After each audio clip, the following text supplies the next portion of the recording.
إن الحمد لله نحمده ونستعينه ونستغفره ونعوذ بالله من شرور أنفسنا وسيئات أعمالنا من يهده الله فلا مضل له ومن يضلل فلا هادي له وأشهد أن لا إله إلا الله وحده لا شريك له وأشهد أن محمدا عبده ورسوله يا أيها الذين آمنوا اتقوا الله حق تقاته ولا تموتن إلا وأنتم مسلمون يا أيها الناس اتقوا ربكم الذي خلقكم من نفس واحدة وخلق منها زوجها وبث منهما رجالا كثيرا ونساء واتقوا الله الذي تساءلون به والأرحام إن الله كان عليكم رقيبا يا أيها الذين آمنوا اتقوا الله وقولوا قولا سديدا يصلح لكم أعمالكم ويغفر لكم ذنوبكم ومن يطع الله ورسوله فقد فاز فوزا عظيما أما بعد.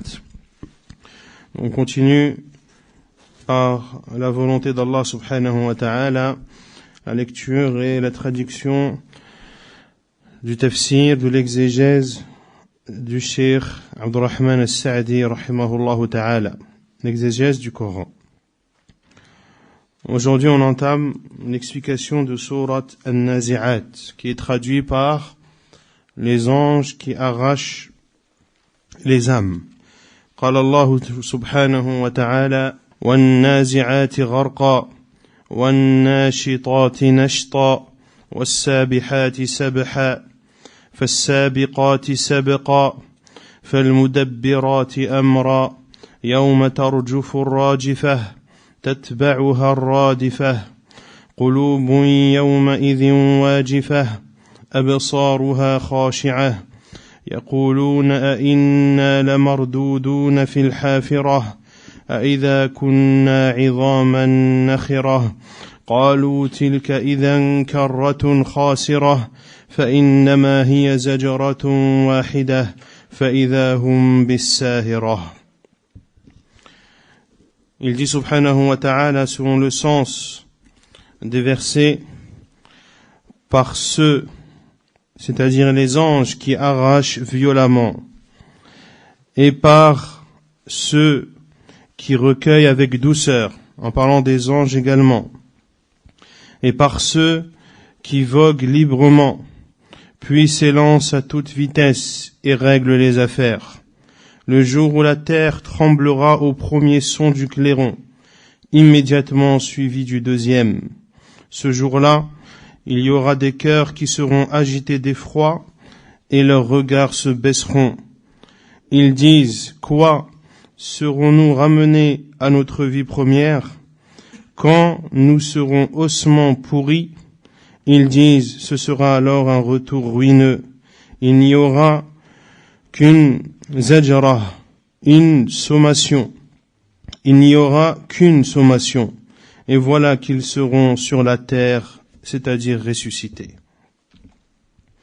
قال الشيخ السعدي رحمه الله تعالى هذه الإقسامات بالملائكة الكرام وأفعالهم الدالة على كمال انقيادهم لأمر الله وإسراعهم في تنفيذ أمره يحتمل أن المقسم عليه الجزاء والبعث بدليل الإتيان بأحوال القيامة بعد ذلك ويحتمل أن المقسم عليه والمقسم به متحدان وأنه أقسم على الملائكة لأن الإيمان بهم أحد أركان الإيمان الستة ولأن في ذكر أفعالهم هنا ما يتضمن الجزاء الذي تتولاه الملائكة عند الموت وقبله وبعده فقال والنازعات غرقا وهم الملائكة التي تنزع الأرواح بقوة وتغرق في نزعها حتى تخرج الروح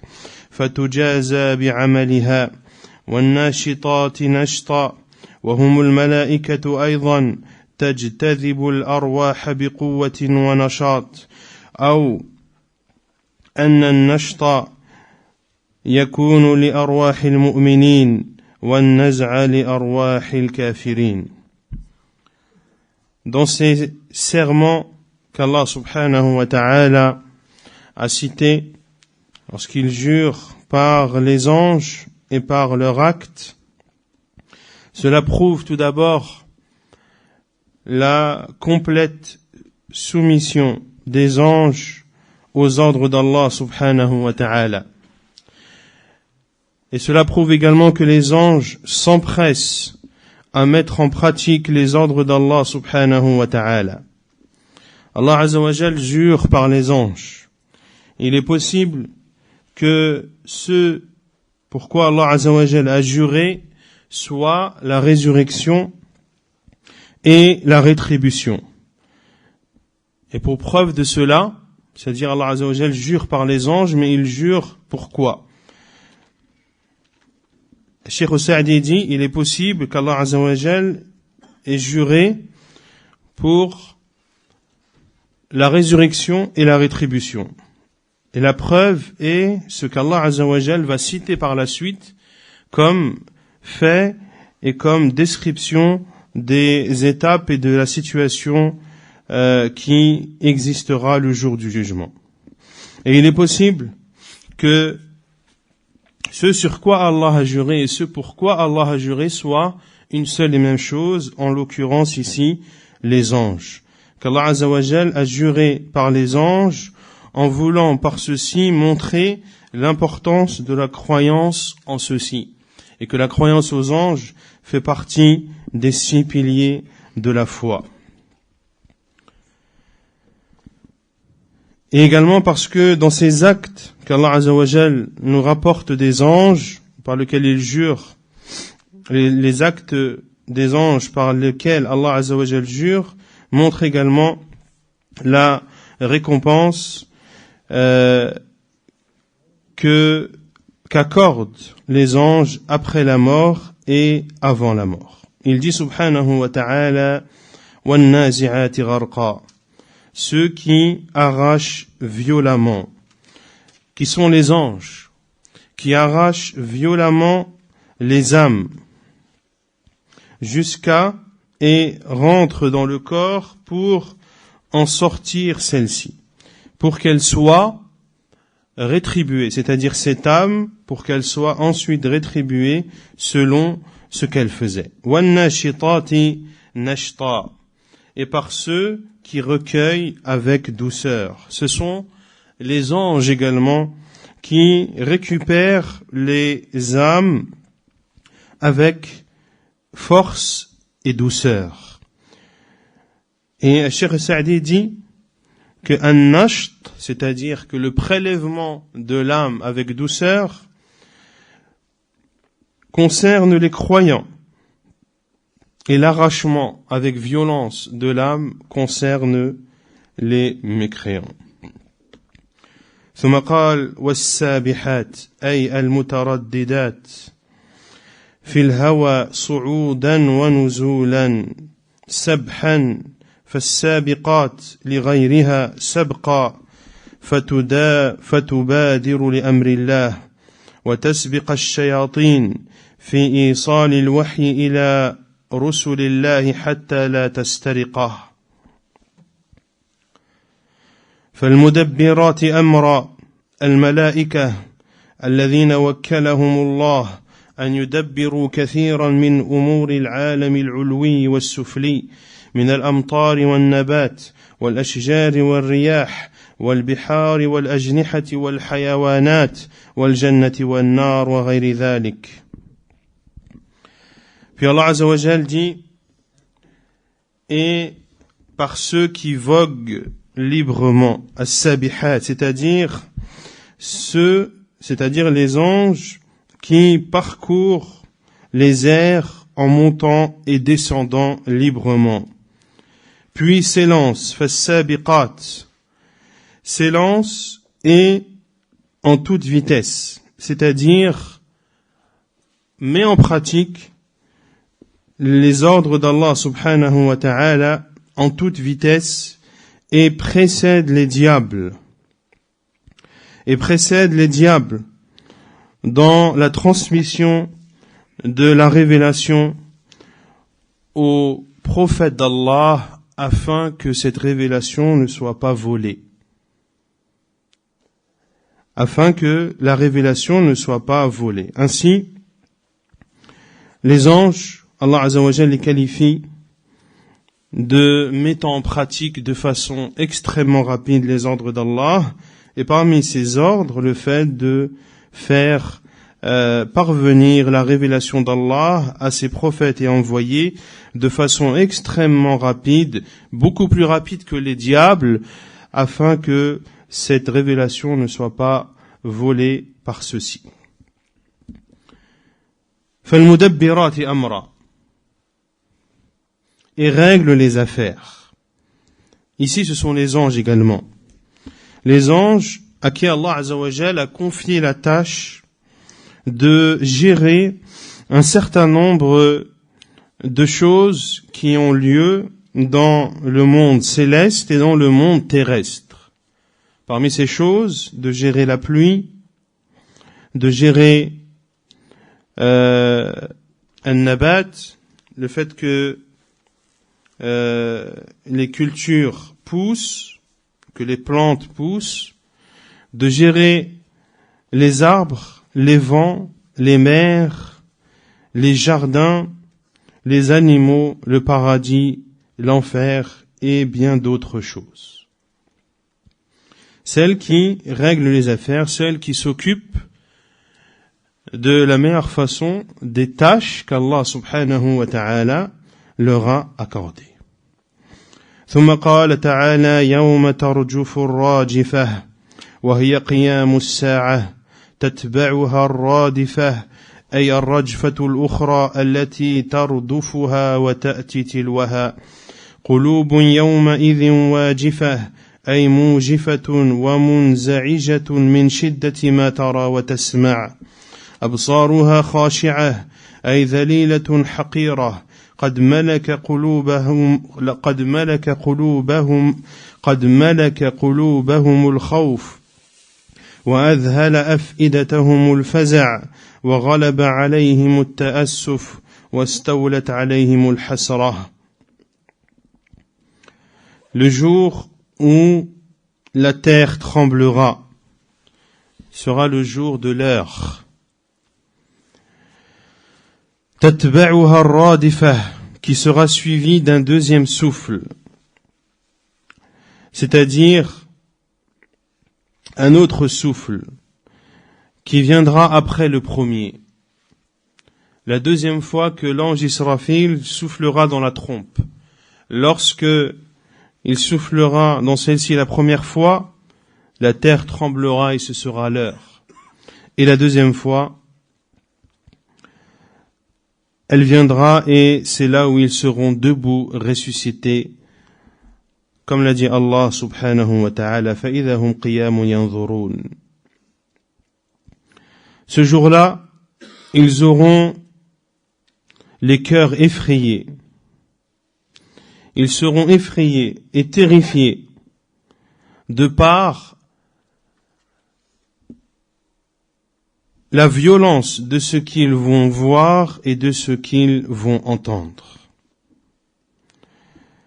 ثم قال تعالى, puis Allah Azza wa Jal dit, leur regard se baissera, c'est-à-dire que leur regard sera humilié, rabaissé, leur cœur sera envahi par la peur et l'effroi gagnera leurs âmes et ils seront envahis par les remords et par les regrets. ثم قال يقولون أي الكفار في الدنيا على وجه التكذيب إذا كنا عظاما نخرة أي بالية فتاتا قالوا تلك إذا كرة خاسرة أي استبعدوا أن يبعثهم الله ويعيدهم بعدما كانوا عظاما نخرة جهلا منهم بقدرة الله وتجرؤا عليه. Ils diront, c'est-à-dire les kuffars, les non-musulmans diront dans cette vie d'ici-bas, dans le but de traiter de mensonges, ils diront, serons-nous ou redeviendrons-nous des os pourris, c'est-à-dire des vieux os en état de décomposition. قالوا تلك إذا كرة خاسرة. Ils diront, ce sera alors un retour ruineux, c'est-à-dire qu'ils considéreront improbable et qu'ils ne croiront pas dans le fait qu'Allah subhanahu wa ta'ala va les ressusciter et va les faire revenir après qu'ils euent été des os pourris. Ceci de par leur ignorance concernant la puissance d'Allah subhanahu wa ta'ala, mais ceci de leur part aussi en faisant preuve d'arrogance vis-à-vis d'Allah subhanahu wa ta'ala. ثم قال الشيخ السعدي قال الله في بيان سهولة هذا الأمر عليه فإنما هي زجرة واحدة ينفخ فيها في الصور فإذا الخلائق كلهم بالساهرة أي على وجه الأرض قيام ينظرون فيجمعهم الله ويقضي بينهم بحكمه العدل ويجازيهم. Puis Allah subhanahu wa ta'ala, pour montrer la facilité et à quel point cela est simple et aisé pour lui subhanahu wa ta'ala, il dit فَإِنَّمَا هِيَ زَجْرَةٌ وَاحِدَةٌ. Il n'y aura qu'une seule sommation, qui sera la fois où l'on soufflera dans la trompe. Et c'est alors que l'ensemble des créatures se trouveront sur terre, c'est-à-dire ils se trouveront à la surface de la terre, debout, les yeux ouverts en regardant. Allah Azza wa Jal les réunira tous et il les jugera tous par la justice et les rétribuera tous selon ce qu'ils auront œuvré dans cette vie d'ici-bas. ثم قال تعالى هل أتاك حديث موسى إذ ناداه ربه بالوادي المقدس طوى اذهب إلى فرعون إنه طغى فقل هل لك إلى أن تزكى وأهديك إلى ربك فتخشى فأراه الآية الكبرى فكذب وعصى ثم أدبر يسعى فحشر فنادى فقال أنا ربكم الأعلى فأخذه الله نكال الآخرة والأولى إن في ذلك لعبرة لمن يخشى. Puis Allah subhanahu wa ta'ala dit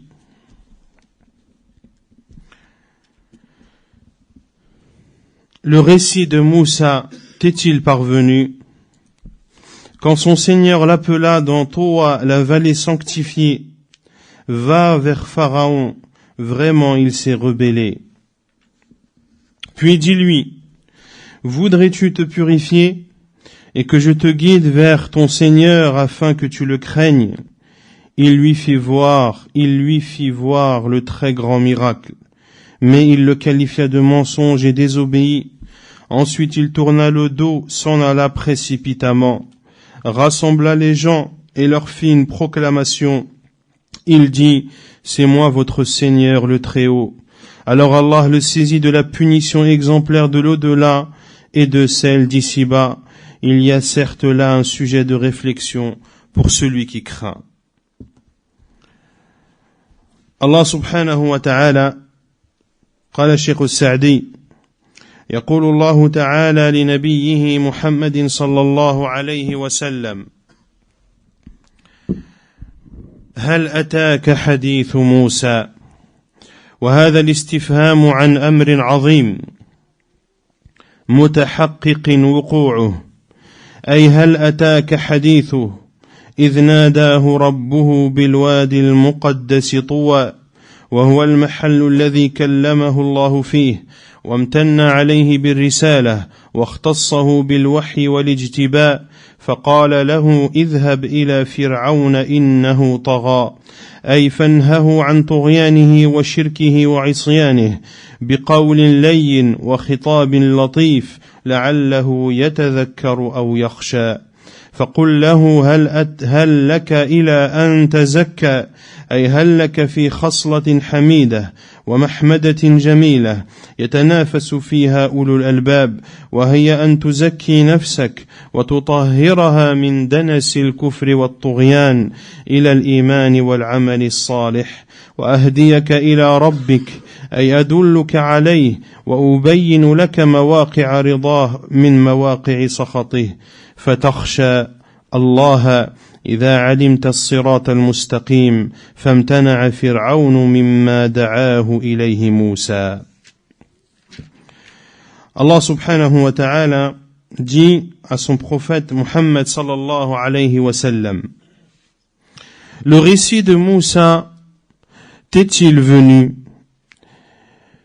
Et cette question d'Allah subhanahu wa ta'ala, ou cette interrogation, concerne un événement important qui a eu lieu de façon inéluctable. C'est-à-dire, est-ce que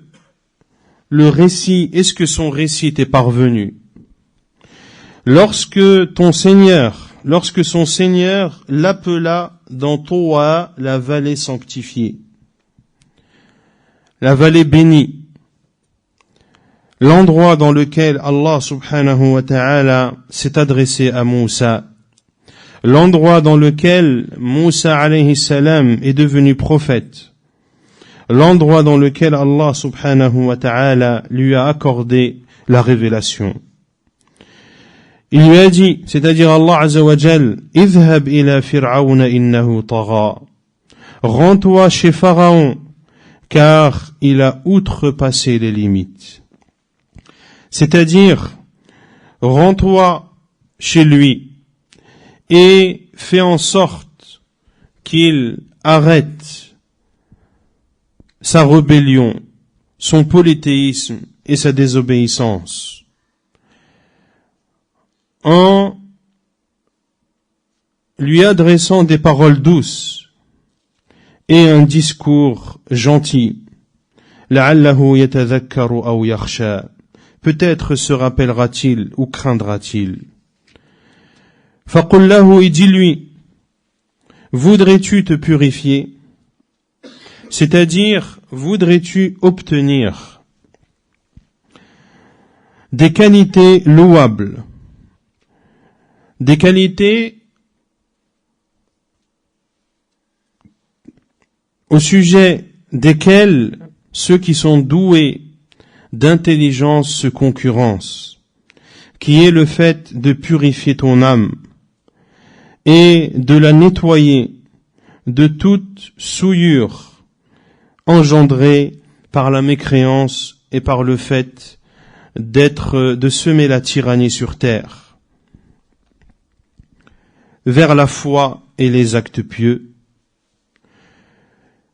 Puis Allah Azza wa Jal dit, selon le sens, en parlant de Moussa, qui s'adresse à Pharaon, et que je te guide vers ton Seigneur, c'est-à-dire que je t'amène vers lui, et que je te montre ce qui le satisfait de ce qui provoque sa colère. Fatakhsha Allah, afin que tu craignes Allah, lorsque tu connaîtras le droit chemin.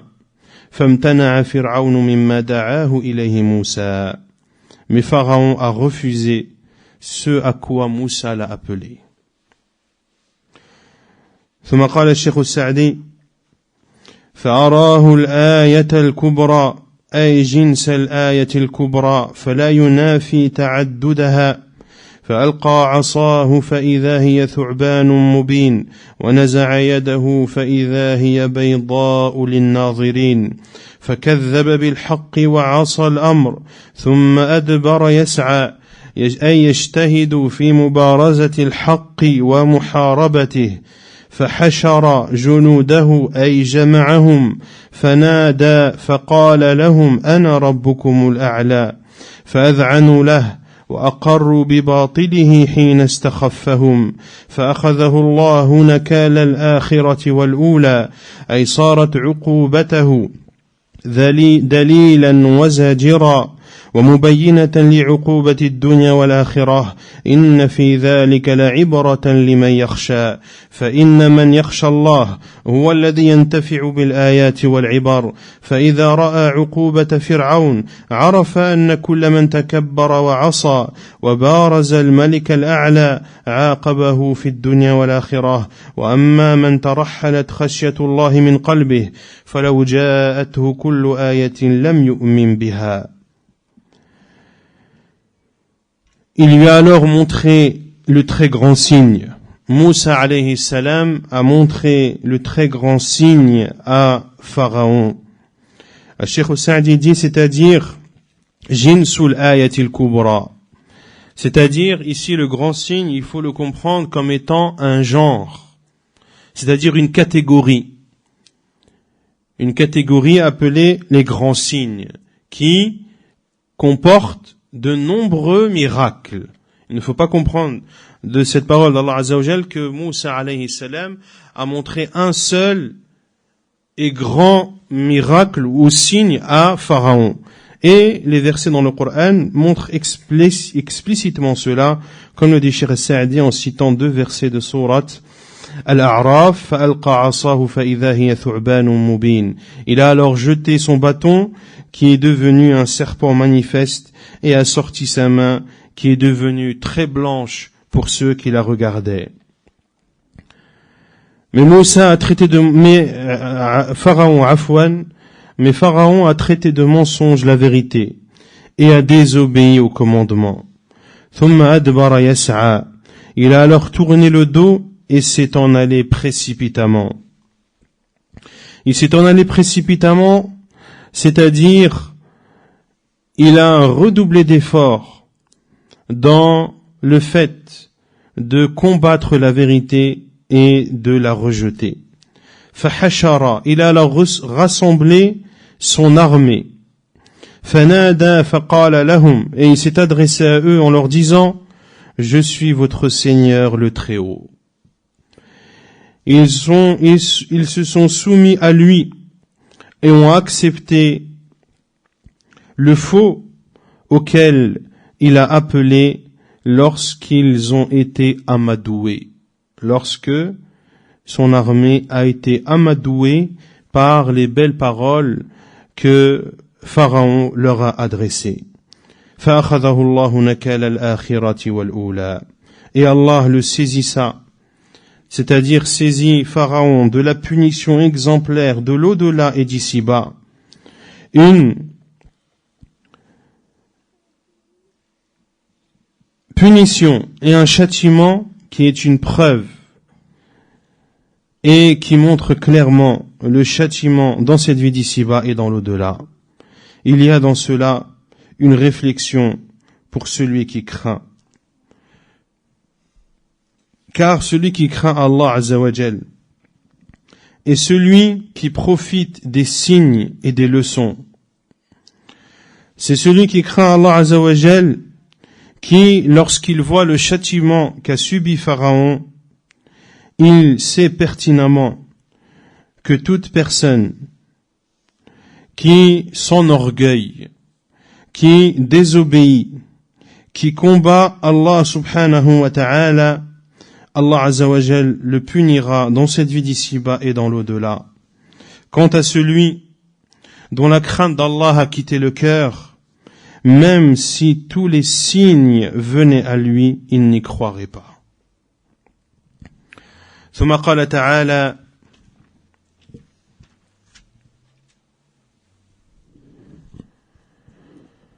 أأنتم أشد خلقا أم السماء بناها رفع سمكها فسواها وأغطش ليلها وأخرج ضحاها والأرض بعد ذلك دحاها أخرج منها ماءها ومرعاها والجبال أرساها متاعا لكم ولأنعامكم. قال الشيخ السعدي رحمه الله تعالى: يقول الله تعالى مبينا دليلا واضحا لمنكر البعث ومستبعد إعادة الله للأجساد أأنتم أيها البشر أشد خلقا أم السماء ذات الجرم العظيم والخلق القوي والارتفاع الباهر بناها الله رفع سمكها أي جرمها وصورتها فسواها بإحكام وإتقان يحير العقول ويذهل الألباب وأغطش ليلها أي أظلمه فعمت الظلمة جميع أرجاء السماء فأظلم وجه الأرض وأخرج ضحاها أي أظهر فيه النور العظيم حين أتى بالشمس فامتد الناس في مصالح دينهم ودنياهم. Allah Azza wa Jal dit, selon le sens: êtes-vous plus dur à créer ou le ciel qu'il a pourtant construit? Il a élevé bien haut sa voûte, puis l'a parfaitement ordonné. Il a assombri sa nuit et fait luire son jour.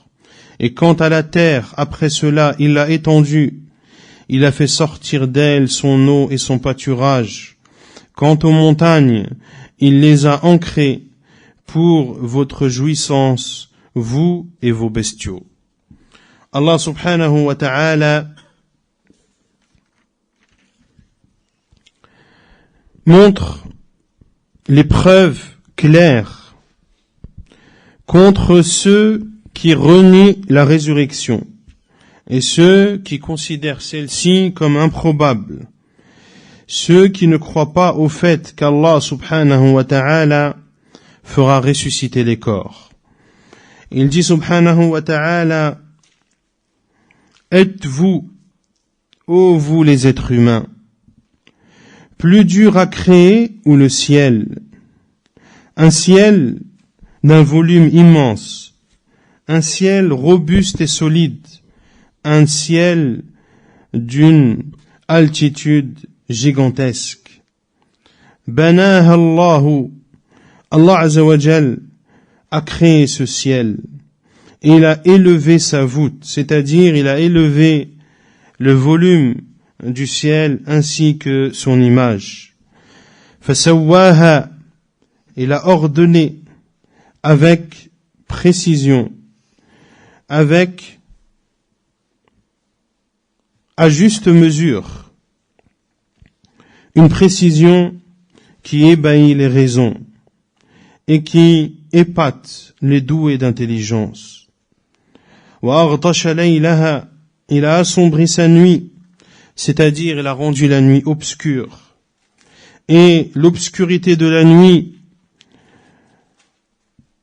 envahit l'ensemble des cieux et assombrit la surface de la terre. Wa akhraja duhaha, il fait luire son jour, c'est-à-dire qu'Allah Azza wa Jal fait apparaître la lumière immense lorsque le soleil arrive.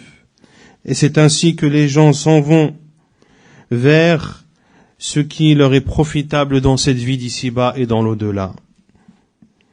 Car c'est la journée en majorité que les gens travaillent et vont à leurs occupations. ثم قال والأرض بعد ذلك أي بعد خلق السماء دحاها أي أودع فيها منافعها وفسر ذلك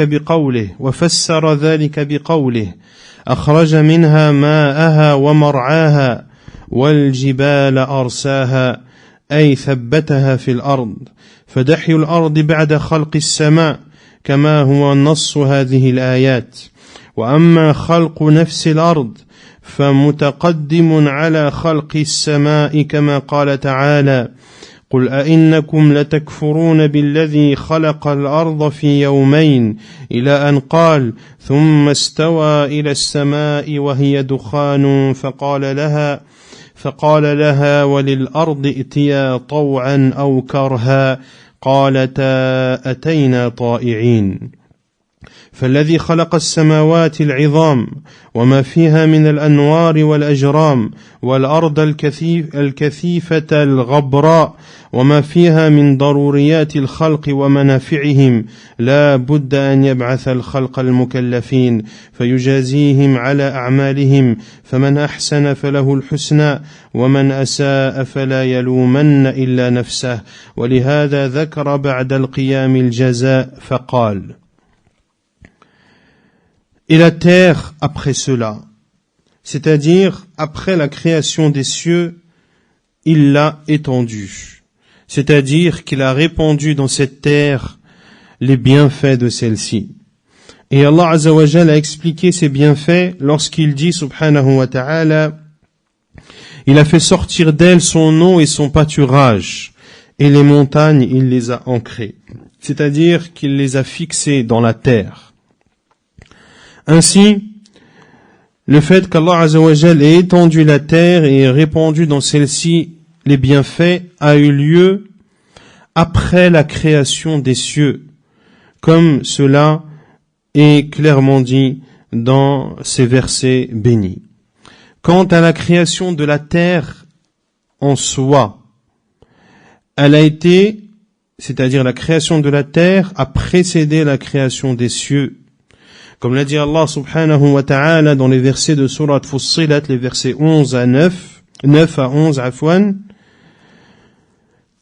où il dit subhanahu wa ta'ala selon le sens, renieriez-vous l'existence de celui qui a créé la terre en 2 jours, jusqu'à ce qu'Allah Azza wa Jalla ait dit, puis il s'est ensuite adressé au ciel et à la terre. Puis il s'est dirigé vers les cieux, c'est-à-dire pour les créer, alors qu'elle était fumée. Et il a dit au ciel, aux cieux et à la terre, venez de bon gré ou mal gré. Ils ont répondu, nous venons obéissants. Ainsi, il faut différencier 2 choses. La création de la terre, est-ce qu'elle a précédé les cieux ou est-ce que les cieux ont été créés après? La terre a été créée avant les cieux. Mais Allah Azza wa Jal a étendu la terre et a répandu sur terre les bienfaits après la création des cieux. Celui donc qui a créé les cieux immenses et ce qu'il comporte comme lumière et volume, celui qui a créé la terre dense et poussiéreuse, et ce qu'elle contient comme créature, et ce qu'elle contient comme chose essentielle aux créatures, eh bien, il est obligatoire qu'il ressuscitera ces créatures, et les rétribuera selon ce qu'ils auront œuvré. Celui donc qui a été bienfaisant, à lui al-husna, qui est al-husna, un des noms du paradis. Lilladhina ahsanu al-husna wa ziyada. Et le hadith rapporté par Muslim, le prophète sallallahu alayhi wa sallam a dit al-husna al-jannah wa ziyada ru'yatullah. Al-husna, c'est le paradis, et le plus, c'est le fait de voir Allah subhanahu wa ta'ala. Puis Cheikh Sa'di dit, et quant à celui qui a commis des mauvaises œuvres, qu'il n'en veuille qu'à lui-même. C'est pour cela qu'Allah subhanahu wa ta'ala a cité après cela la récompense, en disant, et c'est la suite de sourate An-Nazi'at. ثم قال تعالى فإذا جاءت الطامة الكبرى يوم يتذكر الإنسان ما سعى وبرزت الجحيم لمن يرى فأما من طغى وآثر الحياة الدنيا فإن الجحيم هي المأوى وأما من خاف مقام ربه ونهى النفس عن الهوى فإن الجنة هي المأوى.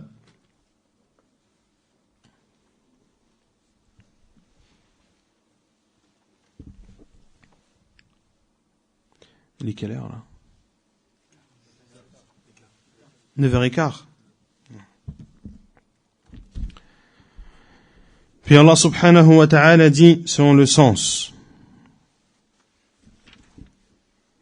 puis quand viendra le grand cataclysme, le jour où l'homme se rappellera à quoi il s'est efforcé, l'enfer sera pleinement visible à celui qui regardera. Quant à celui qui aura dépassé les limites et aura préféré la vie présente, alors l'enfer sera son refuge. Et pour celui qui aura redouté de comparaître devant son Seigneur et préserver son âme de la passion, le paradis sera alors son refuge. قال الشيخ السعدي رحمه الله: أي إذا جاءت القيامة الكبرى والشدة العظمى التي يهون عندها كل شدة، فحينئذ يذهل الوالد عن ولده والصاحب عن صاحبه وكل محب عن حبيبه، ويتذكر الإنسان ما سعى في الدنيا من خير وشر فيتمنى زيادة مثقال ذرة في حسناته، ويغمه ويحزن لزيادة مثقال ذرة في سيئاته، ويعلم إذ ذاك أن مادة ربحه وخسرانه ما سعاه في الدنيا، وينقطع كل سبب ووصلة كانت في الدنيا سوى الأعمال. وبرزت الجحيم لمن يرى، أي جعلت في البراز ظاهرة لكل أحد قد برزت لأهلها واستعدت لأخذهم منتظرة لأمر ربها. Puis, Cheikh Sa'di rahimahullah dit, c'est-à-dire lorsque le jugement, le grand jugement arrivera, lorsque la grande difficulté subviendra, celle dans laquelle toute difficulté n'a plus de valeur, ou n'a plus, c'est-à-dire que pendant la résurrection et le jour du jugement, toute difficulté sera moindre et sera inconsidérée devant la situation du jour du jugement. Et à ce moment-là, les parents délaisseront leurs enfants, l'ami délaissera son ami, et tout bien-aimé sera délaissé par celui qui l'aimait. Et l'être humain se rappellera ce qu'il a fait dans cette vie d'ici-bas, comme bien et mal. Il espérera alors qu'on lui ajoute ne serait-ce qu'un atome de bien, et il craindra et s'attristera si l'on lui ajoutait un atome de mal. Et il sera à ce moment-là que la matière de sa réussite et de sa perte et de sa perdition est ce qu'il aura œuvré dans cette vie d'ici-bas. Ce jour-là, il sera privé de toute cause et de tout lien qu'il avait dans cette vie d'ici-bas, hormis ses œuvres. Et l'enfer sera pleinement visible à celui qui le regarde. C'est-à-dire que l'enfer sera mis en évidence. Il sera apparent pour tout le monde. Il se montrera devant ceux qui lui sont destinés. Il se préparera à les saisir et l'enfer attendra l'ordre de son Seigneur.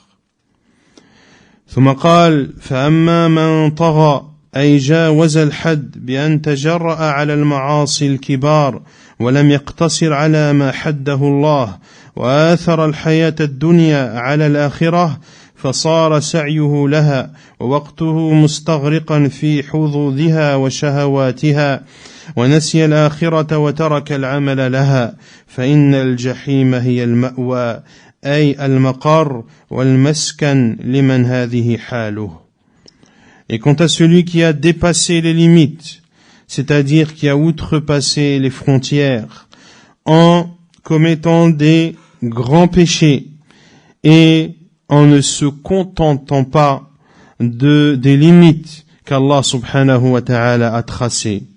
Celui qui aura préféré cette vie d'ici-bas à celle de l'au-delà et ne vivait que pour elle, c'est-à-dire pour cette vie d'ici-bas, en passant tout son temps dans les délices et les plaisirs de celle-ci, tout en oubliant, yarhamukallah, tout en oubliant l'au-delà et en délaissant les actes qui profiteront dans l'au-delà. L'enfer sera son refuge, c'est-à-dire que l'enfer sera la demeure, sera l'endroit où restera celui dont la situation est celle précédemment décrite. وأما من خاف مقام ربه أي خاف القيام عليه ومجازته بالعدل فأثر هذا الخوف في قلبه فنهى نفسه عن هواها الذي يقيدها عن طاعة الله وصار هواه تبعا لما جاء به الرسول وجاهد الهوى والشهوة الصادين عن الخير فإن الجنة المشتملة على كل خير وسرور ونعيم هي المأوى لمن هذا وصفه. Et quant à celui qui redoute de comparaître devant son Seigneur, c'est-à-dire qui a peur d'être debout devant lui, qui a peur d'être rétribué par justice, et cette peur qu'il a dans son cœur a eu un effet sur lui et un effet sur son âme et a privé son âme de ses passions qui détournent de l'obéissance d'Allah. Et ces passions sont devenues conformes à ceux avec quoi est venu le prophète sallallahu alayhi wa sallam. Cette personne a donc combattu ses passions, elle a combattu ses désirs qui détournent du bien. Alors à lui, alors le paradis qui comporte tout le bien, toutes les joies et tous les bienfaits sera son refuge, sera le refuge de celui dont les caractéristiques sont celles précédemment citées. ثم قال تعالى يسألونك عن الساعة أيان مرساها فيما أنت من ذكراها إلى ربك منتهاها إنما أنت منذر من يخشاها كأنهم يوم يرونها لم يلبثوا إلا عشية أو ضحاها. قال الشيخ السعدي رحمه الله أي يسألك المتعنتون المكذبون بالبعث عن الساعة متى وقوعها وأيان مرساها فأجابهم الله بقوله فيما أنت من ذكراها أي ما الفائدة لك ولهم في ذكرها ومعرفة وقت مجيئها فليس تحت ذلك نتيجة ولهذا لما كان علم العباد للساعة ليس لهم فيه مصلحة دينية ولا دنيوية بل المصلحة في خفائه عليهم طوى علم ذلك عن جميع الخلق واستأثر بعلمه فقال إلى ربك منتهاها أي إليه ينتهي علمها كما قال تعالى في الآية الأخرى يسألونك عن الساعة أيان مرساها قل إنما علمها عند ربي لا يجليها لوقتها إلا هو ثقلت في السماوات والأرض لا تأتيكم إلا بغتة يسألونك كأنك حفي عنها قل إنما علمها عند الله ولكن أكثر الناس لا يعلمون. Allah subhanahu wa ta'ala dit, selon le sens, il t'interroge, ô Muhammad, au sujet de l'heure. Quand va-t-elle jeter l'encre? Quelle science en as-tu pour le leur dire? Son terme n'est connu que de ton Seigneur. Tu n'es que l'avertisseur de celui qui la redoute. Le jour où ils la verront, il leur semblera n'avoir demeuré qu'un soir ou un matin. C'est-à-dire que vont te questionner les entêtés, ceux qui traitent de mensonge la résurrection. Ils vont te questionner au sujet de l'heure, quand est-ce qu'elle aura lieu, et quand va-t-elle jeter l'encre?